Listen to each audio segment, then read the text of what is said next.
எப்படி நாயகனை பத்தி இன்னும் பேசுறாங்களோ அதே மாதிரி எனக்கு விஐபி பத்தி பேசுறாங்க. அது எனக்கு ரொம்ப ரொம்ப சந்தோஷம் சொல்லிக்கிறதுல. எங்க போனாலும் விஐபி பத்தி தான் இப்ப பேசுவாங்க. ஹைதராபாத்ல போய் இறங்கினோன்னு ரெகுவரன் பிடெக் அப்படிம்பாங்க என்னை பார்த்து.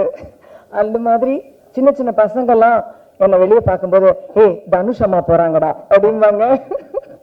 தனுஷ் அம்மா என்னதான் தனுஷ் அம்மான்னு சொல்றாங்க.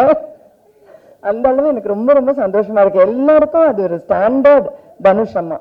அப்புறம் இப்ப வேற எங்கேயா செட்ஸ்ல போகும்போது ஏதோ தனுஷை பத்தி என்கிட்ட கேட்கறது எப்படி இருக்கும்னா, நிஜமாவே இப்ப என் மகனா இருந்தா அவர் என்ன சாப்பிடுவாரு, அவர் எப்படி தூங்குவாரு, இப்படிலாம் கேட்பாங்களே, இந்த மாதிரி தான் என்கிட்ட கேட்பாங்க.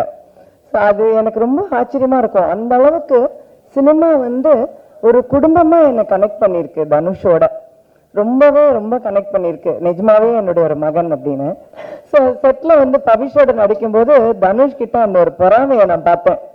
ரொம்ப தமாஷா இருந்தது. மடியில பவிஷ படுக்க சொன்னதே தனுஷ் தான். படுறா அப்படின்னா படுத்தோன்னா, டேய் நான் படுக்க வேண்டிய இடம், சரி சரி படு அப்படின்னால. அந்த மாதிரி அதெல்லாம் எனக்கு ரொம்ப சந்தோஷமா இருந்தது. எல்லா மொமெண்ட்லயும் அவருக்கு என் அம்மாவை நான் உனக்கு கொடுத்துருக்கேன், சரி போனா போறது கொஞ்ச நாள் அந்த சந்தோஷத்தை நீ அனுபவிச்சுக்கோ, அந்த மாதிரி இருந்தது.